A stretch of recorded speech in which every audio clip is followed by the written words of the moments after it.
ಎಲ್ರಿಗೂ ನಮಸ್ಕಾರ. ಹೊಸದಾಗಿ ಸ್ಥಾಪನೆ ಆಗಿರ್ತಕ್ಕಂಥ ನಮ್ಮ ಸೂರಿ 360 ಚಾನಲ್ಗೆ ನಿಮ್ಗೆಲ್ರಿಗೂ ಸ್ವಾಗತ. ಇದು ಶಿಕ್ಷಣ ವ್ಯವಸ್ಥೆ ಮತ್ತು ಶಿಕ್ಷಕರಿಗಾಗಿ ಮಾಡಿರ್ತಕ್ಕಂಥ ಚಾನಲ್ ಆಗಿರೋದ್ರಿಂದ ಈ ಒಂದು ಚಾನಲ್ನ ಸ್ಥಾಪಕರಾಗಿರತಕ್ಕಂತಹ ಸುರೇಶ್ ಜಿ ಅವರನ್ನ ಈ ಒಂದು ಚಾನಲ್ಗೆ ಈಗ ಸಂದರ್ಶನಕಾರನಾಗಿ ಆಗಮಿಸಿರುವಂತಹ ಸುರೇಶ್ ಅವರಿಗೆ ಸ್ವಾಗತವನ್ನು ಕೋರೋಣ. ಸುರೇಶ್ ಸರ್, ನಿಮ್ಗೆ ಸ್ವಾಗತ. Welcome to your channel.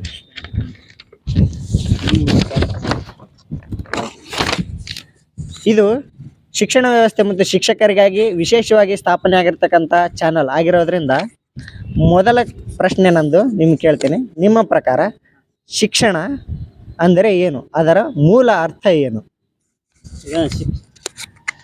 ಈಗ ಶಿಕ್ಷಣ ಅಂತ ಹೇಳಿದ್ರೆ ನಿಮ್ಗೆಲ್ಲರಿಗೂ ಗೊತ್ತಿದೆ.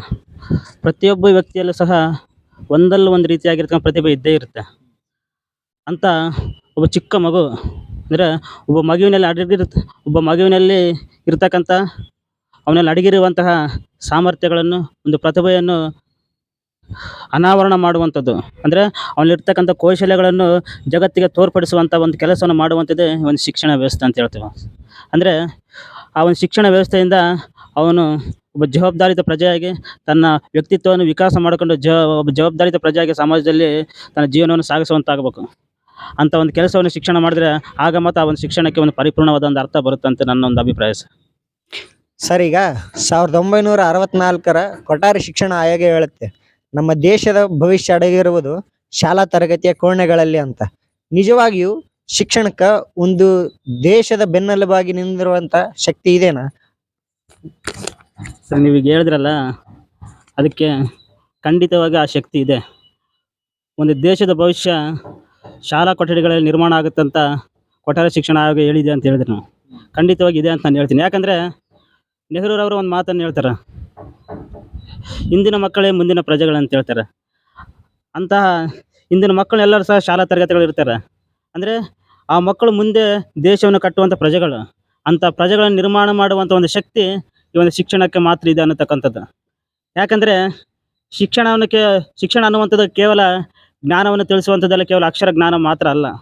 ಒಬ್ಬ ಜವಾಬ್ದಾರಿಯುತ ಪ್ರಜೆಗಳನ್ನು ಸಮಾಜಕ್ಕೆ ನೀಡುವಂಥದ್ದು, ಒಂದು ದೇಶವನ್ನು ಕಟ್ಟುವಲ್ಲಿ ಅವರ ಪಾತ್ರವನ್ನು ತಿಳಿಸಿ ಅವರು ಆ ಒಂದು ದೇಶದ ಪ್ರಗತಿಯಲ್ಲಿ ಮುಂಚೂಣಿಯಲ್ಲಿ ಇರುವಂತೆ ಮಾಡುವಂಥದ್ದೇ ಒಂದು ಶಿಕ್ಷಣ. ಅದು ಖಂಡಿತವಾಗಿ ಸತ್ಯ ಅನ್ನುವಂಥದ್ದು ನನ್ನ ಅಭಿಪ್ರಾಯನೂ ಕೂಡ ಹೌದು ಸರ್. ಸರ್, ಈಗ ಶಿಕ್ಷಣ ಕ್ಷೇತ್ರಕ್ಕೆ ನಮ್ಮದೇ ಆದಂಥ ಕೊಡುಗೆ ನೀಡಬೇಕು, ನಮ್ಮನ್ನ ಶಿಕ್ಷಣ ಕ್ಷೇತ್ರದಲ್ಲೇ ಗುರುತಿಸ್ಕೊಳ್ಬೇಕಂತ ಎಷ್ಟೋ ಜನರ ಕನಸಾಗಿರುತ್ತೆ. ಅಥವಾ ನಮ್ಮಲ್ಲಿರೋ ಜ್ಞಾನವನ್ನು ಸ್ವಲ್ಪ ಮಟ್ಟಿಗಾದ್ರೂ ಅದನ್ನು ಪಸರಿಸ್ಬೇಕು ಅನ್ನೋದಿರುತ್ತೆ. ಅದಕ್ಕೆ ಒಂದು ಸೂಕ್ತ ಹುದ್ದೆ ಅಂದರೆ ಅದು ಶಿಕ್ಷಕ. ಈಗ ಶಿಕ್ಷಕರಾಗಕ್ಕೆ ನಮಗೆ ಕನಿಷ್ಠ ವಿದ್ಯಾರ್ಹತೆ ಏನು ಬೇಕಾಗತ್ತೆ? ನಿಮಗೆಲ್ಲರಿಗೂ ಗೊತ್ತಿದೆ. ಈಗ ಶಿಕ್ಷಕ ಅಂತಂದರೆ ಸಮಾಜದಲ್ಲಿ ಅತ್ಯಂತ ಉನ್ನತವಾಗಿರ್ತಕ್ಕಂಥ ಗೌರವ. ಸಮಾಜದಲ್ಲಿ ಯಾವುದೇ ಒಬ್ಬ ಇಂಜಿನಿಯರ್ನಾಗಿರ್ಬೋದು, ಒಬ್ಬ ಡಾಕ್ಟರ್ ಆಗಿರ್ಬೋದು, ಒಬ್ಬ ಪ್ರಧಾನಿನಾಗಿರ್ಬೋದು, ಅವರೆಲ್ಲರನ್ನು ನಿರ್ಮಾಣ ಮಾಡುವಂಥ ಅವ್ರಿಗೆಲ್ಲರೂ ಆ ಸ್ಥಾನಕ್ಕೆ ಹೋಗೋ ಕಾರಣನೇ ಈ ಶಿಕ್ಷಕರು. ಈ ಶಿಕ್ಷಕ ಹುದ್ದೆಗೆ ಇರ್ತಕ್ಕಂಥ ಗೌರವ ಬೇರೆ ಯಾವ ಹುದ್ದೆಗೂ ಇಲ್ಲ ಅನ್ನತಕ್ಕಂಥದ್ದು ನನ್ನೊಂದು ಅಭಿಪ್ರಾಯ. ಈಗ ನೀವು ಹೇಳಿದ್ರೆ ಶಿಕ್ಷಕರಾಗಬೇಕಂದ್ರೆ ಏನೇನು ವಿದ್ಯಾರ್ಹತೆಯನ್ನು ಹೊಂದಿರಬೇಕಂತ. ಈಗ ನಿಮಗೆಲ್ಲರಿಗೂ ಗೊತ್ತಿದೆ, ಈಗ DED ಮಾಡ್ತಾರೆ, BEd ಕೋರ್ಸ್ ಸಹ ಇದೆ. ಈಗ DED ಅಂದರೆ PUC ಮೇಲೆ ಮಾಡ್ತಿದ್ರು. ಈಗ BEd ಈಗ ಅತ್ಯಂತ ಒಂದು ವ್ಯಾಲ್ಯೂಯಬಲ್ ಕೋರ್ಸ್ ಅಂತ ಸಹ ಹೇಳ್ಬೋದಾಗುತ್ತೆ. ಯಾಕಂದರೆ ಶಿಕ್ಷಕರ ಹುದ್ದೆಗೆ ಆಗ್ಬೇಕಂದ್ರೆ BEd ಆಗಿರ್ಬೇಕಂತ. ಈ BEdಗೆ ನಾವು ಹೋಗ್ಬೇಕಂತ ಹೇಳಿದ್ರೆ ಯಾವುದಾದ್ರೂ ಒಂದು ವಿಷಯದಲ್ಲಿ ಪದವಿಯನ್ನು ಪಡೆದಿರ್ಬೇಕು. ಆ ಒಂದು ಪದವಿಯನ್ನು ಪಡೆದಿರ್ಬೇಕು. BA, BSc, BCom any course ಒಟ್ಟು ಒಂದು ಪದವಿಯನ್ನು ಪಡೆದು ಆ ಒಂದು BEd ಕೋರ್ಸ್ಗೆ ನಾವು ಅಪ್ಲೈಯನ್ನು ಮಾಡಿರ್ಬೇಕು. ಅಲ್ಲಿ ಒಂದು ಅಪ್ಲಿಕೇಶನ್ ಆಗಿದ ನಂತರ ನಾವು ಒಂದು BEd ಕೋರ್ಸ್ಗೆ ಜಾಯ್ನ್ ಆಗೋಕ್ಕೆ ಸಾಧ್ಯ ಆಗುತ್ತೆ. ಅಂದರೆ ಒಂದು ಪದವಿಯನ್ನು ಸಹ ಒಂದು ಕನಿಷ್ಠ ಆಗಲಿ ಸಹ ಅವ್ರು ಏನು ಮಾಡ್ದಂದ್ರೆ ಒಂದು ಪದವಿಯನ್ನು ಮುಗಿಸಿರ್ಬೇಕು. ಆಗ ಮಾತ್ರ ಅವರು ಮುಂದಿನ BEdಗೆ ಅವರು ಅರ್ಹತೆಯನ್ನು ಪಡ್ಕೊಳ್ಳೋಕ್ಕೆ ಸಾಧ್ಯ ಆಗುತ್ತೆ ಸರ್. ಸರ್, ಈಗ ನೀವು BEd ಪ್ರಶಿಕ್ಷಣಾರ್ಥಿ ಆಗಿರೋದ್ರಿಂದ ನೀವು BEd ಮೀನ್ಸ್ B.Ed ಸೇರೋಕೆ ಮೂಲ ಉದ್ದೇಶ ಏನು ನಿಮಗೆ ಪ್ರೇರೇಪಣೆ ನೀಡಿದ್ದು BEd ಈ ಪದವಿಗೆ ಸೇರೋಕೆ?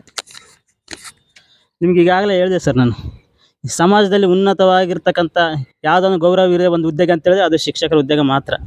ಆ ಒಂದು ಉದ್ದೇಶದಿಂದ ನಾನು ಸಹ ಒಬ್ಬ ಆದರ್ಶ ಶಿಕ್ಷಕನಾಗಿ ಈ ಸಮಾಜದಲ್ಲಿ ಗುರುತಿಸ್ಕೋಬೇಕು ಅಂತ ಶಿಕ್ಷಣವನ್ನು ಪಡೆದು ಈ ದೇಶವನ್ನು ನಿರ್ಮಾಣ ಮಾಡುವಂಥ ಮಕ್ಕಳನ್ನು ನಾನು ಸಹ ಸಿದ್ಧಗೊಳಿಸಬೇಕು. ನಾನು ಸಹ ಈ ಒಂದು ದೇಶ ಕಟ್ಟುವಲ್ಲಿ ಪ್ರಮುಖವಾದ ಪಾತ್ರ ವಹಿಸಬೇಕು. ನಾನು ಒಬ್ಬ ಆದರ್ಶ ಶಿಕ್ಷಕನಾಗಿ ಸೇವೆಯನ್ನು ಮಾಡಬೇಕಂತ ಒಂದು ಉತ್ಸಾಹ, ಒಂದು ಹಂಬಲ ನನಗಿದೆ. ಆ ಒಂದು ಉದ್ದೇಶದಿಂದ ನಾನು ಈ ಒಂದು BEd ಕೋರ್ಸ್ಗೆ ಬಂದಿದ್ದೀನಿ ಸರ್. ಸರ್, ಇಂದಿನ ವಿದ್ಯಾರ್ಥಿಗಳು ಮುಂದೆ ಉತ್ತಮ ಪ್ರಜೆಗಳಾಗಕ್ಕೆ ಅವರ ಸರ್ವತೋಮುಖ ಬೆಳವಣಿಗೆ ಮೂಲ ಕಾರಣ ಆಗುತ್ತೆ. ಈ ಸರ್ವತೋಮುಖ ಬೆಳವಣಿಗೆ ಶಿಕ್ಷಕರು ಪೂರೈಕೆ ಆಗಕ್ಕೆ ಈ BEdಯಲ್ಲಿ ನಿಮಗೆ ಯಾವ್ಯಾವ ತರ ಪಠ್ಯಕ್ರಮ ಅಳವಡಿಸಿರ್ತಾರೆ? ಸರ್, ಈಗ BEd ಅಂತ ಹೇಳಿದ್ರೆ ಒಬ್ಬ ವಿದ್ಯಾರ್ಥಿಗಳನ್ನು ಜವಾಬ್ದಾರಿತ ಪ್ರಜೆಗಳಾಗಿ ಮಾಡಿ ಅವರ ವ್ಯಕ್ತಿತ್ವವನ್ನು ವಿಕಾಸ ಮಾಡಿರ್ತಕ್ಕಂಥ ನಾವುಗಳು ಯಾವ ರೀತಿಯಲ್ಲಿ ಜ್ಞಾನವನ್ನು ಹೊಂದಿರಬೇಕು ಮತ್ತು ಮಕ್ಕಳನ್ನು ಯಾವ ರೀತಿಯಾಗಿ ಅರ್ಥ ಮಾಡ್ಕೊಂಡು ಅವರ ಆಸೆ ಅಭಿರುಚಿಗೆ ತಕ್ಕಂತೆ, ಅವರಲ್ಲಿರ್ತಕ್ಕಂಥ ಪ್ರತಿಭೆಗೆ ತಕ್ಕಂತೆ, ಅವರಲ್ಲಿರ್ತಕ್ಕಂಥ ಕಲಿಕಾ ಸಾಮರ್ಥ್ಯಕ್ಕೆ ಆಧಾರದ ಮೇಲೆ ನಾವು ಪಾಠವನ್ನು ಬೋಧನೆ ಮಾಡಬೇಕಾಗುತ್ತೆ. ಆ ಒಂದು ಉದ್ದೇಶದಿಂದ ನಮಗೆ ಈ ಒಂದು ಮನೋವಿಜ್ಞಾನ ಎಂಬ ಒಂದು ಸಿಲೆಬಸ್ ಇರುತ್ತೆ. ಅದೇ ರೀತಿಯಾಗಿ ಈ ಒಂದು ಶಿಕ್ಷಣ ವ್ಯವಸ್ಥೆಯಲ್ಲಿ ತಂತ್ರಜ್ಞಾನವನ್ನು ಅಳವಡಿಸೋದಕ್ಕೋಸ್ಕರ ಶಿಕ್ಷಣದಲ್ಲಿ ತಂತ್ರಜ್ಞಾನ ಎಂಬ ಒಂದು ಸಿಲೆಬಸ್ ಸಹ ಇರುತ್ತೆ. ಅದೇ ರೀತಿಯಾಗಿ ನಮ್ಮ ಬೋಧನೆಗೆ ಸಂಬಂಧಪಟ್ಟಂತೆ, ನಮ್ಮ ಬೋಧನಾ ಶಾಸ್ತ್ರಕ್ಕೆ ಸಂಬಂಧಪಟ್ಟಂತೆ PTT ಸಹ ಇರುತ್ತೆ ನಮಗೆ. ಅದೇ ರೀತಿಯಾಗಿ ನಿಮಗೆಲ್ಲರಿಗೂ ಗೊತ್ತಿದೆ, ಶಿಕ್ಷಣ ಒಬ್ಬ ವ್ಯಕ್ತಿಯನ್ನು, ಒಬ್ಬ ಜೀವನವನ್ನು ಮಾಡೋದಕ್ಕೆ ಆದರ್ಶ ಸಮಾಜದ ವ್ಯಕ್ತಿಯಾಗಿ ನಾವು ನಿರ್ಮಾಣ ಮಾಡಬೇಕಾಗುತ್ತೆ. ಅದಕ್ಕೋಸ್ಕರ ಮೌಲ್ಯಗಳು ಬಹುಮುಖ್ಯ. ಈ ಒಂದು ಮೌಲ್ಯ ಶಿಕ್ಷಣವೂ ಸಹ ನಮ್ಮ ಶಿಕ್ಷಣ ವ್ಯವಸ್ಥೆಯಲ್ಲಿ ಅಳವಡಿಸಿದ್ದಾರೆ ಅನ್ನತಕ್ಕಂಥದ್ದೆಲ್ಲ ನಮಗೆ ಗೊತ್ತಿದೆ. ಇದೆಲ್ಲದರ ಜೊತೆಗೆ ಮಕ್ಕಳ ಒಂದು ಸರ್ವತೋಮುಖ ಬೆಳವಣಿಗೆ ಬೇಕಾಗಿರ್ತಕ್ಕಂಥ ಒಂದು ಕಲಿಕಾ ಕೌಶಲ್ಯಗಳಿಗೆ ಬೇಕಾಗಿರ್ತಕ್ಕಂಥ ಒಂದು ಕರಿಕ್ಯುಲಮ್ ಆ್ಯಕ್ಟಿವಿಟೀಸ್ ಅನ್ನು ಸಹ, ಈಗ ಒಂದು ಮಕ್ಕಳು ಇರ್ತಕ್ಕಂಥ ಪ್ರತಿಭೆ ಇರುತ್ತೆ. ಎಲ್ಲರಲ್ಲೂ ಸಹ ಒಂದು ಓದೋದ್ರಲ್ಲಿ ಇರೋದಿಲ್ಲ, ಬರೆಯೋದ್ರಲ್ಲಿ ಇರೋದಿಲ್ಲ. ಅವರೊಂದು ಆಟೋಟಗಳಲ್ಲಿ ಆಗಿರ್ಬೋದು, ಒಂದು ಸಾಂಸ್ಕೃತಿಕ ಕಾರ್ಯಕ್ರಮಗಳಾಗಿರ್ಬೋದು, ಅವರಲ್ಲಿ ವಿಶೇಷವಾಗಿರ್ತಕ್ಕಂಥ ಒಂದು ಪ್ರತಿಭೆ ಇರುತ್ತೆ. ಆ ಪ್ರತಿಭೆಯನ್ನು ಹೊರತಂದು ಅವರ ಒಂದು ಜಗತ್ತಿಗೆ ಒಂದು ಪ್ರತಿಭೆಯನ್ನು ಅನಾವರಣ ಮಾಡುವಂಥ ಒಂದು ಸಾಮರ್ಥ್ಯವನ್ನು ಶಿಕ್ಷಕರು ಮಾಡಬೇಕಾಗುತ್ತೆ. ಅಂಥ ಸಾಮರ್ಥ್ಯವನ್ನು ಇರುವಂಥ ಮಕ್ಕಳನ್ನು ಗುರುತಿಸಿ ಅವರ ಒಂದು ಪ್ರತಿಭೆಯನ್ನು ಅನಾವರಣ ಮಾಡೋಕ್ಕೆ ಶಿಕ್ಷಕರು ಅವರಿಗೆ ಸಾಥ್ ನೀಡಬೇಕಾಗುತ್ತೆ. ಅಂಥ ಒಂದು ಸಿಲೆಬಸ್ಸನ್ನು ಸಹ, ಈ ಒಂದು ಕರಿಕ್ಯುಲಮ್ ಆ್ಯಕ್ಟಿವಿಟೀಸ್ ಎಲ್ಲವನ್ನು ಸಹ ಈ ಒಂದು BEdಲ್ಲಿ ನಮಗೆ ಶಿಕ್ಷಕರಾಗಿರ್ತಕ್ಕಂಥ ನಮಗೆಲ್ಲರೂ ಸಹ ಆ ಒಂದು ಸಿಲೆಬಸ್ ಇರುತ್ತೆ. ಅದನ್ನು ಪಡ್ಕೊಂಡ್ರೆ ಅವುಗಳನ್ನು ಶಾಲಾ ತರಗತಿಗಳು ನಾವು ಅನುಸರಿಸಬೇಕಾಗುತ್ತೆ.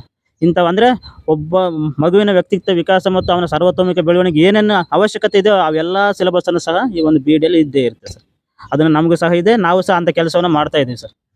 ಸರ್, ಈಗ ನೀವು ಪ್ರಾಥಮಿಕ ಶಿಕ್ಷಣದಿಂದ ಹಿಡಿದು ಇಲ್ಲಿವರೆಗೆ ವೃತ್ತಿಪರ ತರಬೇತಿಯವರೆಗೆ ಬಂದಿದ್ದೀರಾ. ನಿಮ್ಮ ಜೀವನದಲ್ಲಿ ಅತ್ಯಂತ ಪ್ರಭಾವಿಯಾದ ಶಿಕ್ಷಕರು ಅಥವಾ ವ್ಯಕ್ತಿ, ಅವ್ರ ಬಗ್ಗೆ ನೀವು ಹೇಳ್ತೀರಾ?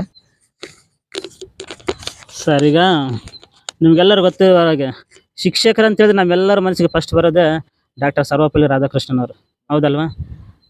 ಇಡೀ ನಮ್ಮ ಭಾರತದಾದ್ಯಂತ ಶಿಕ್ಷಣ ಅಂತ ಹೇಳಿದ್ರೆ ಫಸ್ಟಿಗೆ ಎಲ್ಲರಿಗೂ ನೆನಪಾಗೋದೇ ಅವರು ಸರ್ವಪಲ್ಲಿ ರಾಧಾಕೃಷ್ಣನ್ ಅವರು. ಅವರು ಅಷ್ಟೊಂದು ಆದರ್ಶವಾಗಿರ್ತಕ್ಕಂಥ ವ್ಯಕ್ತಿತ್ವವನ್ನು ಹೊಂದಿ ಆದರ್ಶ ಶಿಕ್ಷಕರಾಗಿ ಹೊರಹೊಮ್ಮಿರ್ತಕ್ಕಂಥವ್ರು. ಅವರನ್ನು ಆದರ್ಶವಾಗಿ ತಗೊಂಡು ನಾವು ಸಹ ಅಂಥ ಶಿಕ್ಷಕರಾಗಿ ಅಂಥ ಹೆಸರನ್ನು ಗಳಿಸಿ, ಅಂಥ ಗೌರವವನ್ನು ಗಳಿಸಿ, ಅಂಥದ್ದಾಗಿರ್ತಕ್ಕಂಥ ಸೇವೆಯನ್ನು ಮಾಡಬೇಕೆಂಬ ಒಂದು ಉದ್ದೇಶ ಮತ್ತು ಅಂಥ ಅವರಿಂದ ಪ್ರೇರಣೆಗೊಂಡಿರ್ತಕ್ಕಂಥ ನಾವುಗಳು, ಅವರಲ್ಲಿರ್ತಕ್ಕಂಥ ಮೌಲ್ಯಗಳನ್ನು, ಅವರಲ್ಲಿರ್ತಕ್ಕಂಥ ಒಂದು ಸಾಮರ್ಥ್ಯಗಳನ್ನು ಸಹ ನಾವು ಸಹ ಎಷ್ಟಾಗುತ್ತೋ ಅಷ್ಟು ಅಳವಡಿಸ್ಕೊಂಡು ಅಂಥ ಒಂದು ಶಿಕ್ಷಕರಾಗಿ ಹೊರಹೊಮ್ಮಬೇಕೆಂಬ ಒಂದು ಹಂಬಲ, ಒಂದು ಆಸೆ ನಮಗೂ ಇದೆ ಸರ್. ಈಗ ನಾವು ಹೇಳಿದೆ, ಸರ್ವಪಲ್ಲಿ ರಾಧಾಕೃಷ್ಣನ್ ಅವರು ವಿದ್ಯಾರ್ಥಿಗಳು ಯಾವ ಮಟ್ಟಕ್ಕೆ ಅಂತ ಹೇಳಿದ್ರೆ, ಅವ್ರಿಗೆ ಕೊಡುವಂಥ ಒಂದು ಸಂದರ್ಭದಲ್ಲಿ ಅವ್ರನ್ನ ಮೆರವಣಿಗೆ ಮಾಡ್ತಿದ್ರಂತೆ. ಅವರ ಒಂದು ಶಾಲೆ ಅಥವಾ ಕಾಲೇಜಿನಿಂದ ಹಿಡಿದು ಆ ಒಂದು ಬಸ್ ಸ್ಟ್ಯಾಂಡ್ವರೆಗೂ, ಅಂದರೆ ಅವ್ರನ್ನ ಅಷ್ಟೊಂದು ಪ್ರೀತಿ ಮಾಡ್ತಾಯಿದ್ರು ಶಿಕ್ಷಕರು. ಅಂದರೆ ಎಲ್ಲ ವಿದ್ಯಾರ್ಥಿಗಳು ಎಲ್ಲ ಶಿಕ್ಷಕರನ್ನು ಪ್ರೀತಿ ಮಾಡಲ್ಲ, ಅವರಲ್ಲಿರ್ತಕ್ಕಂಥ ಒಬ್ಬ ಆದರ್ಶ ಶಿಕ್ಷಕರ ಅಂತ ಅನಿಸ್ಬೇಕು ಅವ್ರಿಗೆ. ಆಗ ಮಾತ್ರ ಅಂಥ ಒಂದು ಹೆಸರನ್ನು ಗಳಿಸೋದಕ್ಕೆ ಅವ್ರು ಸಾರ್ಥಕ ಆಗಿದೆ. ನಾವು ಸಹ ಅಂಥ ಒಂದು ಪ್ರಯತ್ನವನ್ನು ಮಾಡಬೇಕೆಂಬ ಒಂದು ಹುಮ್ಮಸ್ಸು, ಅಂತ ಒಂದು ಹಂಬಲಿದೆ. ಈ ರಾಧಾಕೃಷ್ಣನ್ ಅವರೇ ನಮಗೆಲ್ಲರಿಗೂ ಒಂದು ಸ್ಫೂರ್ತಿ ಅನ್ನತಕ್ಕಂಥದ್ದು ನನ್ನೊಂದು ಅಭಿಪ್ರಾಯ ಸರ್. ಸರ್, ಇನ್ನೇನು ನಿಮ್ಮ BEd ವೃತ್ತಿಪರ ತರಬೇತಿ ಮುಗಿಯಕ್ಕೆ ಬಂದಿದೆ, ಇನ್ನೊಂದು ಸೆಮಿಸ್ಟರ್ ಆದರೆ ಮುಗಿಯುತ್ತೆ. BEd ಮುಗಿದ ತಕ್ಷಣ ನಾವು ಶಿಕ್ಷಕರಾಗಕ್ಕೆ ಈ ಶಿಕ್ಷಕರ ನೇಮಕಾತಿ ಪ್ರಕ್ರಿಯೆ ಯಾವ ಥರ ಇರುತ್ತೆ, ಅದಕ್ಕೆ ನಾವು ಹೇಗೆ ತಯಾರಿ ನಡೆಸಬೇಕು? ಸರ್, ಈಗ BEdಗೆ ನಾವೆಲ್ಲ ಸೇರ್ತಕ್ಕಂಥದ್ದು ನಾವು ಶಿಕ್ಷಕರಾಗಬೇಕೆಂಬ ಉದ್ದೇಶದಿಂದ ಪ್ರತಿಯೊಬ್ಬರು ಬಂದಿರ್ತೇವೆ. ಆದರೆ ಈ BEdನ್ನು ನಾವು ಕಂಪ್ಲೀಟ್ ಮಾಡಿದ ನಂತರ, ಅಥವಾ ಇನ್ನು BEd ಈಗ 3rd ಸೆಮಿಸ್ಟರ್ ನಮ್ಮ ಕಂಪ್ಲೀಟ್ ಆಗಿದೆ, ಈಗ ನಾವೆಲ್ಲ ಟೆಟ್ ಬರ್ದಿದ್ದೀವಿ. ಈ ಒಂದು ನಾವು ಟೀಚರ್ ಪೋಸ್ಟ್ಗೆ ಅಪ್ಲೈ ಮಾಡ್ಬೇಕಂದ್ರೆ ಮೊದಲು TET ಎಲಿಜಿಬಲ್ ಆಗಬೇಕಾಗುತ್ತೆ. ಈ TET ಎಲಿಜಿಬಲ್ ಆದ ನಂತರ ಮತ್ತೆ CT ಕಾಲ್ ಮಾಡ್ತಾರೆ ಒಂದು ಶಿಕ್ಷಕರ ಹುದ್ದೆಗಳಿಗೆ. ಅದರಲ್ಲಿ PGT ಆಗಿರ್ಬೋದು, GPT ಆಗಿರ್ಬೋದು, ಅಥವಾ HSTR ಸಹ ಆಗಿರ್ಬೋದು, ಯಾವುದೇ ಶಿಕ್ಷಕ ಅಲ್ಲಿ CET ಇರುತ್ತೆ.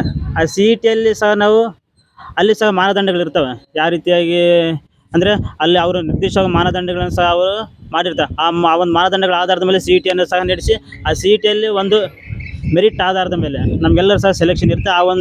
ಆ ಮೆರಿಟಲ್ಲಿ ಮತ್ತು ಮೀಸಲಾತಿ ಆಧಾರದ ಮೇಲೆ ನಾವೆಲ್ಲರೂ ಸಹ ಯಾರು ಹೈಯೆಸ್ಟ್ ಇರ್ತಾರೋ ಆ ಒಂದು ಆಧಾರದ ಮೇಲೆ ನಾವೆಲ್ಲ ಶಿಕ್ಷಕರ ಹುದ್ದೆಗೆ ಹೋಗ್ಬೇಕಾಗುತ್ತೆ ಸರ್.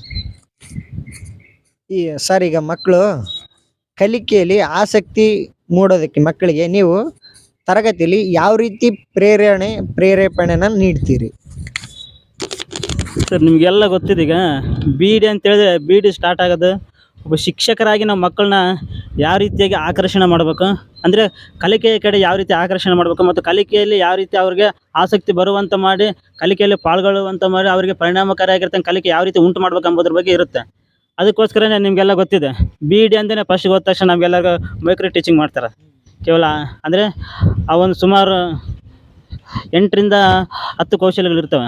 ಆ ಎಲ್ಲ ಕೌಶಲ್ಯಗಳನ್ನು ಕರಗತ ಮಾಡ್ಕೊಂಡ ನಂತರ ಆ 10 ಕೌಶಲ್ಯಗಳನ್ನು ಸಹ ನಾವು ಒಂದು 40 ರಿಂದ 45 ನಿಮಿಷದಲ್ಲಿ ನಾವು ಅದನ್ನೆಲ್ಲ ಸರ್ವತೋಮುಖವಾಗಿ ನಾವು ಅಳವಡಿಸ್ಕೋಬೇಕಾಗುತ್ತೆ. ಈ ಒಂದು ಮೈಕ್ರೋ ಟೀಚಿಂಗಲ್ಲಿ ನಾವೆಲ್ಲ ಕಲ್ತಿರ್ತೇವೆ. ಆ ಎಲ್ಲ ಒಂದು ಕೌಶಲ್ಯಗಳ ಆಧಾರದ ಮೇಲೆ, ಯಾಕಂದರೆ ಶಾಲಾ ತರಗತಿ ಅಂತ ಹೇಳಿದ್ರೆ ಎಲ್ಲ ಮಕ್ಕಳು ಸಹ ಪ್ರತಿಭಾವಂತರಲ್ಲ. ಎಲ್ಲರೂ ಸಹ ಅವರು ಒಂದೊಂದು ವಿಷಯದಲ್ಲಿ ಒಂದೊಂದು ರೀತಿ ಪ್ರತಿಭಾವಂತರು ಇರ್ತಾರೆ. ಎಲ್ಲರೂ ಪ್ರತಿಭಾವಂತರೇ, ಬಟ್ ಅಂದರೆ ಎಲ್ಲ ವಿಷಯಗಳಲ್ಲಿ ಮತ್ತು ಎಲ್ಲ ಸಾಮರ್ಥ್ಯಗಳು ಎಲ್ಲರಿಗೂ ಸಮಾನವಾಗಿರ್ತಕ್ಕಂಥ ಪ್ರತಿಭೆ ಇರೋದಿಲ್ಲ.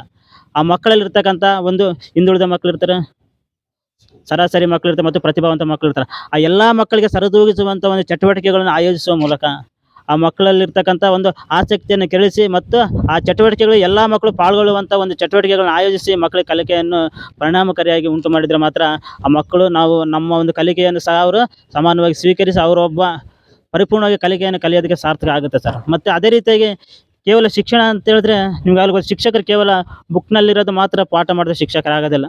ಅವ್ರಿಗಿರ್ತಕ್ಕಂಥ ಮೌಲ್ಯಗಳ ಬಗ್ಗೆ ಆಗಿರ್ಬೋದು, ಒಂದು ಸಮಾಜದಲ್ಲಿ ಬದುಕುವಂಥ ಒಂದು ಜೀವನ ಕೌಶಲ್ಯಗಳ ಬಗ್ಗೆ ಆಗಿರ್ಬೋದು, ಜೀವನ ಮೌಲ್ಯಗಳ ಬಗ್ಗೆ ಆಗಿರ್ಬೋದು, ಒಬ್ಬ ದೇಶಭಕ್ತಿ ಆಗಿರ್ಬೋದು, ಒಬ್ಬ ದೇಶದ ಬಗ್ಗೆ ಇರ್ತಕ್ಕಂಥ ಒಂದು ಮನೋಭಾವನೆಗಳನ್ನು, ಒಂದು ಭಾವೈಕ್ಯತೆಯನ್ನು ಮೂಡಿಸುವಂಥ ಕೆಲಸಗಳನ್ನು ಸಹ ಒಂದು ಶಿಕ್ಷಕರು ಮಾಡಬೇಕಾಗುತ್ತೆ. ಈಗ ಮಾಡಿದ್ರೆ ಮಾತ್ರ ಅಂದರೆ ಆ ವ್ಯಕ್ತಿಗೆ ಅಥವಾ ಆ ಒಂದು ಮಗುವಿಗೆ ಬೇಕಾಗಿರ್ತಕ್ಕಂಥ ಸರ್ವತೋಮುಖ ಬೆಳವಣಿಗೆಗೆ ಏನೇನು ಬೇಕೋ ಆ ಎಲ್ಲವನ್ನು ಸಹ ಶಿಕ್ಷಕರು ಮಾಡಿದರೆ ಮಾತ್ರ ಅವರೊಬ್ಬ ಆದರ್ಶ ಶಿಕ್ಷಕರಾಗ ಸಾಧ್ಯ ಆಗುತ್ತೆ. ಕೇವಲ ಪಠ್ಯಪುಸ್ತಕವನ್ನು ಬೋಧನೆ ಮಾಡಿ ಬಂದರೆ ಮಾತ್ರ ಶಿಕ್ಷಕರಾಗ ಸಾಧ್ಯ ಇಲ್ಲ.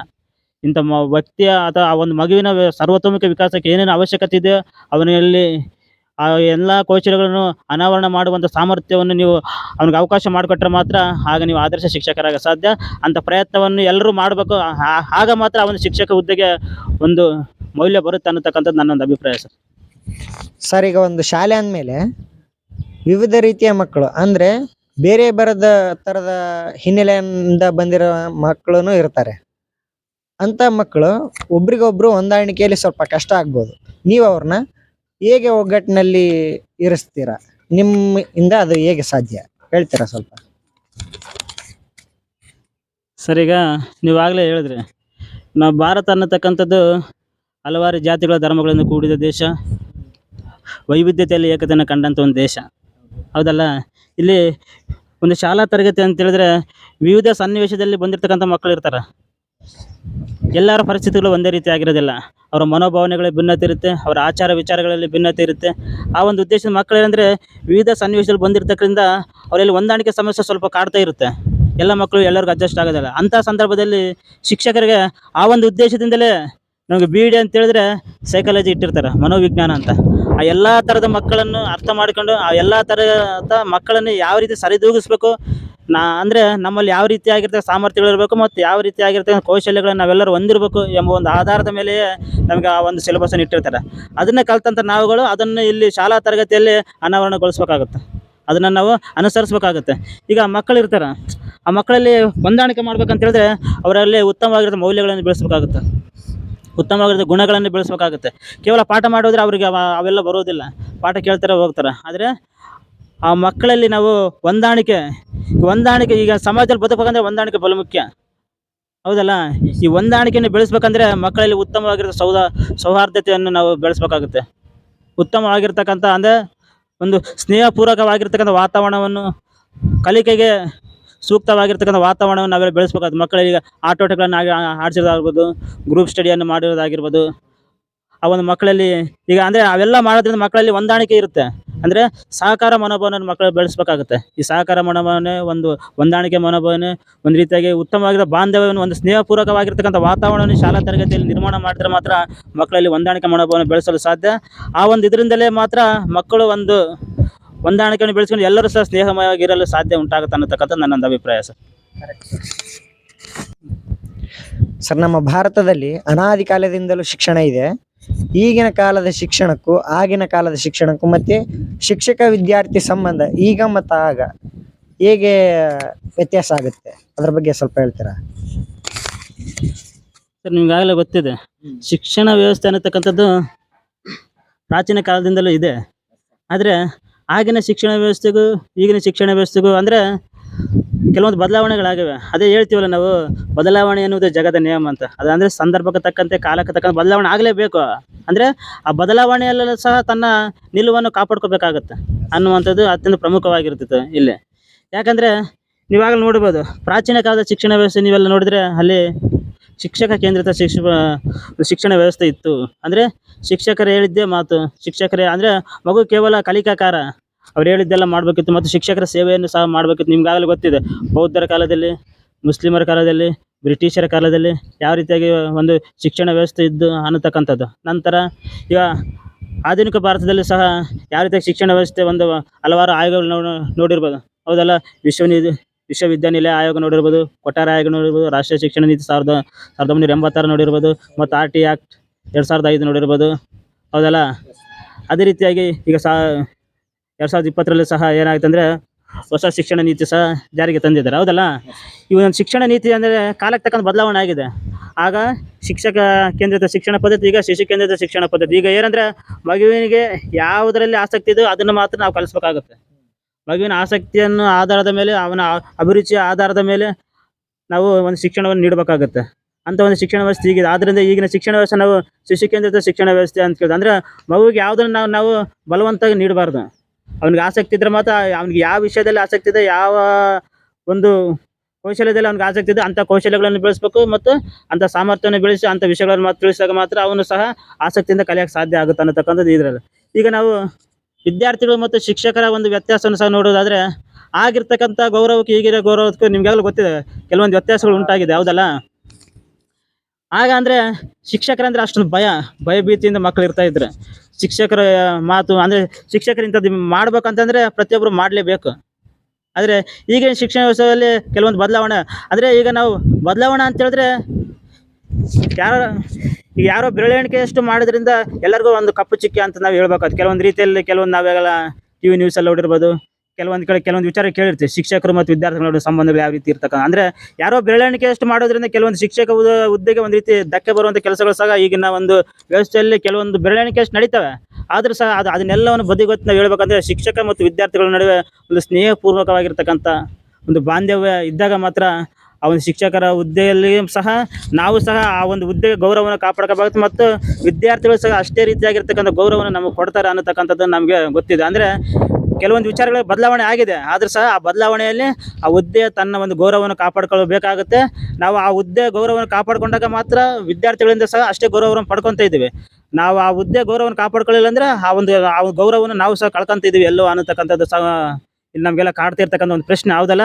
ಆದರೂ ಸಹ ಮುಂದೆ ನಾವು ಸಹ ಶಿಕ್ಷಕರಾದ ನಂತರ ಆ ಹುದ್ದೆಗೆ ಯಾವುದೇ ರೀತಿಯಾಗಿ ಧಕ್ಕೆ ಬರದ ರೀತಿಯಲ್ಲಿ ಆ ಹುದ್ದೆಗೆ ಗೌರವವನ್ನು ಕಾಪಾಡ್ಕೊಳ್ಳುವಂಥ ಒಂದು ಕೆಲಸವನ್ನು ಮಾಡ್ತೀವಿ ಅಂತ ನಿಮಗೆ ಈ ಸಂದರ್ಭದಲ್ಲಿ ಹೇಳೋದಕ್ಕೆ ಇಷ್ಟಪಡ್ತಿದ್ದೀನಿ ಸರ್ ನಾನು. ಸರ್, ಕೊನೆ ಪ್ರಶ್ನೆ. The best brains of the nation may be found in the last benches of the class room ಅಂತ ನಮ್ಮ ಅಬ್ದುಲ್ ಕಲಾಂ ಸಾರೇ ಒಪ್ಕೊಂಡಿದ್ದಾರೆ. ಇದನ್ನ ನೀವು ಹೇಗೆ ಸಮರ್ಥಿಸ್ಕೊಳ್ತೀರಾ? ಇದು ಹೌದಾ ಅಥವಾ ನಿಮ್ಮ ಪ್ರಕಾರ ಅಲ್ವಾ? ಅಬ್ದುಲ್ ಕಲಾಂ ಸರ್ ಅವರು ಹೇಳ್ತಕ್ಕಂಥದ್ದು ಖಂಡಿತವಾಗಿ ಸತ್ಯ ಸರ್. ಅದು ಯಾಕಂದರೆ ಕೆಲವೊಬ್ಬರಲ್ಲಿ ಒಂದು ಎಂಥ ರೀತಿ ಮನೋಭಾವನೆ ಇರುತ್ತೆ ಅಂದರೆ, ರ್ಯಾಂಕರ್ಸ್, ಟಾಪರ್ಸ್ ಅಂತ ಹೇಳ್ತಿರ್ತಾರಲ್ಲ, ಅವರೆಲ್ಲರೂ ಸಹ ಫಸ್ಟ್ ಬೆಂಚಲ್ಲಿ ಇರ್ತಾರೆ ಅನ್ನತಕ್ಕಂಥದ್ದು ಒಂದು ಮನೋಭಾವನೆ ಸಾಕಷ್ಟಲ್ಲಿ ಇದೆ, ಹೌದಲ್ಲ. ಸಾಕಷ್ಟು ಜನರಲ್ಲಿ ಅದು ಇದೆ. ಕೆಲವೊಬ್ಬರು ಟೀಚರ್ಸಲ್ಲಿ ಸಹ ಅದಿರುತ್ತೆ. ಆದರೆ ಅದು ನನ್ನ ಅಭಿಪ್ರಾಯದಲ್ಲಿ ಅದು ಅಷ್ಟೊಂದು ಸಮಂಜಸ ಅಲ್ಲ ಅನ್ನತಕ್ಕಂಥದ್ದು ನನ್ನೊಂದು ಅಭಿಪ್ರಾಯ ಸರ್. ಯಾಕಂದರೆ ನಾನು ಕೂಡ ಲಾಸ್ಟ್ ಬೆಂಚ್ ಸ್ಟೂಡೆಂಟ್ ಯಾವಾಗಲೂ. ಯಾಕಂದರೆ ನನಗೀಗ B.Edವರೆಗೆ ಬಂದರೂ ಸಹ ನಾನು ಯಾವತ್ತೂ ಫಸ್ಟ್ ಬೆಂಚ್ ಸ್ಟೂಡೆಂಟ್ ಅಲ್ಲ, ನಾನು ಯಾವಾಗಲೂ ಲಾಸ್ಟ್ ಬೆಂಚ್ ಸ್ಟೂಡೆಂಟೇ. ಆದರೆ ನಾನು ಹೇಳ್ತಕ್ಕಂಥದ್ದು ವಿದ್ಯಾರ್ಥಿಗಳಲ್ಲಿ ಫಸ್ಟ್ ಬೆಂಚ್ ಸ್ಟೂಡೆಂಟ್ಗೂ ಮತ್ತು ಲಾಸ್ಟ್ ಬೆಂಚ್ ಸ್ಟೂಡೆಂಟ್ಸ್ಗೂ ಇರ್ತಕ್ಕಂಥ ಒಂದು ಡಿಫ್ರೆನ್ಸ್ ಇದೆ. ಫಸ್ಟ್ ಬೆಂಚ್ ಸ್ಟೂಡೆಂಟ್ಸಲ್ಲಿ ಇರ್ತಕ್ಕಂಥ ಕೌಶಲ್ಯಗಳಿಗಿಂತ, ಸಾಮರ್ಥ್ಯಗಳಿಗಿಂತ, ಅವನ ಯೋಚನೆಗಳಿಗಿಂತ ಲಾಸ್ಟ್ ಬೆಂಚ್ ಸ್ಟೂಡೆಂಟ್ಸಲ್ಲಿ ಡಿಫ್ರೆಂಟ್ ಆಗಿರ್ತಕ್ಕಂಥ ವೈವಿಧ್ಯಮಯವಾಗಿರ್ತಕ್ಕಂಥ ಯೋಚನೆಗಳಿರ್ತವೆ, ವೈವಿಧ್ಯಮಯವಾಗಿರ್ತಕ್ಕಂಥ ಕೌಶಲ್ಯಗಳು, ಸಾಮರ್ಥ್ಯಗಳು ಅವನಲ್ಲಿರ್ತವೆ. ಅವನ ಯೋಚನೆ ಮಾಡುವ ರೀತಿಯೇ ಬೇರೆ ಆಗಿರುತ್ತೆ, ಹೌದಲ್ಲ. ಅಂದರೆ ಅವ್ರೇನೋ ಹೇಳ್ತಾರಂತ ಟೀಚರ್ಸ್ ಕೆಲವೊಂದು ಸರಿ ಅವರನ್ನು ಬೈದು ಏನೋ ಸಮಾಧಾನ ಕುಂದಿರಿಸ್ಬೋದು. ಆದರೆ ಅವನ ಯೋಚನೆಗಳು ಡಿಫ್ರೆಂಟ್ ಆಗಿರ್ತಾವು, ಸಫಲವಾಗುತ್ತಾನೆ ಇರ್ತಾವೆ ಅನ್ನತಕ್ಕಂಥದ್ದು ನನ್ನ ಒಂದು ಅಭಿಪ್ರಾಯ.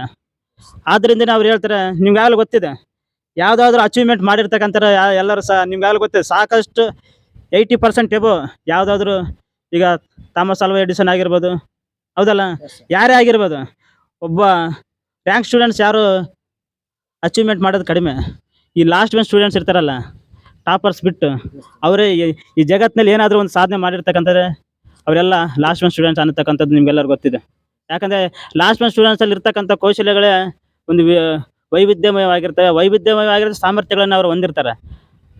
ಅದನ್ನು ಶಿಕ್ಷಕರು ಅರ್ಥ ಮಾಡ್ಕೊಂಡು ಅವರಿಗೆ ಪ್ರೋತ್ಸಾಹ ನೀಡುವಂಥ ಒಂದು ಕೆಲಸವನ್ನು ಸಹ ಮಾಡಬೇಕಾಗಿರ್ತಕ್ಕಂಥದ್ದು ಒಂದು ಮಾತು. ಯಾಕಂದರೆ ಅಷ್ಟಿಲ್ದೇ ಇವರು ಅಬ್ದುಲ್ ಕಲಾಂ ಅವರು ಆ ಒಂದು ಮಾತನ್ನು ಹೇಳಿಲ್ಲ. ಆದ್ರಿಂದನೇ ಹೇಳ್ತಾರೆ ಬೆಸ್ಟ್ ಬ್ರೈನ್ಸ್. ಈಗ ನೋಡಿರ್ಬೋದು, ಈಗ ನರೇಂದ್ರ ಮೋದಿ ನಮ್ಮ ಪ್ರಧಾನಮಂತ್ರಿ, ಅವ್ರು ಯಾವತ್ತು ಫಸ್ಟ್ ಬೆಂಚ್ ಕೂತ್ಕೊಂಡಾರಲ್ಲ, ಹೌದಲ್ಲ. ಸಿನಿಮಾ ಹೀರೋಗಳು ತಗೊಳ್ರಿ, ಹೊಸ ಹೊಸ ವಿಜ್ಞಾನಿಗಳು ತಗೊಳ್ರಿ, ಹೌದಲ್ಲ. ಯಾವುದೇ ರೀತಿಗೆ ಏನಾದರೂ ಒಂದು ಸ್ಪೆಷಲ್ ಮಾಡಿದ್ದಾರೆ ಅಂತ ಹೇಳಿದ್ರೆ ಅವರೆಲ್ಲರೂ ಸಹ ಲಾಸ್ಟ್ ಬೆಂಚಲ್ಲಿ ಇರ್ತಕ್ಕಂಥವ್ರು, ವಿಶೇಷವಾಗಿರ್ತಕ್ಕಂಥವ್ರು. ನಿಮ್ಗಾಗಲೇ ಗೊತ್ತಿದೆ, ಇವಾಗ ಟಾಪರ್ಸಲ್ಲಿ ಏನು ಮಾಡ್ತಾರೆ ಅಂದರೆ ಯಾವುದೋ ಕಂಪ್ನಿಯಲ್ಲಿ ಹೋಗಿ ಕೆಲಸ ಮಾಡ್ತಾರೆ, ಯಾವುದೋ ಹುದ್ದೆಯಲ್ಲಿ ಇರ್ಕೊಂಡು ಕೆಲಸ ಮಾಡೋ ಟಾಪರ್ ಇರ್ತಾರೆ. ಆದರೆ ಅಂಥವ್ರು ಎಲ್ಲರಿಗೂ ಹುದ್ದೆ ಕೊಡುವಂಥ ಒಂದು ಜವಾಬ್ದಾರಿ ಇರೋರು ಯಾರು? Last bench students. Bill Gates, ಹೌದಲ್ಲ. ವೆರಿ ಗುಡ್, ಬಿಲ್ ಗೇಟ್ಸ್, ಹೌದಲ್ಲ. ನೋಡ್ರಿ, ಅಂದರೆ ಟಾಪರ್ಸಿನ ಕೆಲಸ ಮಾಡುವಂಥ ಸಾಮರ್ಥ್ಯ ಲಾಸ್ಟ್ ಬೆಂಚಲ್ಲಿ ಇರುತ್ತೆ ಅನ್ನತಕ್ಕಂಥದ್ದು ಅದು ಸರ್ವಕಾಲಿಕ ಸತ್ಯ ಅನ್ನತಕ್ಕಂಥದ್ದು ನನ್ನೊಂದು ಅಭಿಪ್ರಾಯ ಕೂಡ ಹೌದು ಸರ್. ಹಾಯ್ ಫ್ರೆಂಡ್ಸ್, ಇಷ್ಟೊತ್ತು ನಾನು ನಿಮ್ಮೊಂದಿಗೆ ಹಂಚಿಕೊಂಡಿರ್ತಕ್ಕಂಥ ವಿಚಾರಗಳು ನಿಮಗೆಲ್ಲರಿಗೂ ಇಷ್ಟ ಆಗಿದ್ದರೆ ಲೈಕ್ ಮಾಡಿ, ಶೇರ್ ಮಾಡಿ, ಸಬ್ಸ್ಕ್ರೈಬ್ ಮಾಡಿ. ನಿಮ್ಮ ಒಂದು ಬೆಂಬಲ ನನ್ನೊಂದಿಗೆ ಸದಾಕಾಲ ಇರಲಿ ಅಂತ ಹೇಳ್ತಾ, ಅದೇ ರೀತಿಯಾಗಿ ಮುಂದೆ ಸಹ ನನ್ನ ಚಾನಲಲ್ಲಿ ಇಂಥ ಒಂದು ವಿಚಾರಗಳು ಸದಾಕಾಲ ನಿಮ್ಮೊಂದಿಗೆ ಹಂಚ್ಕೊಳ್ತಾ ಇದ್ದೀನಿ. ಇಲ್ಲಿಗೆ ಈ ವಿಡಿಯೋವನ್ನು ಮುಕ್ತಾಯ ಮಾಡ್ತಿದ್ದೀನಿ. ಜೈ ಹಿಂದ್.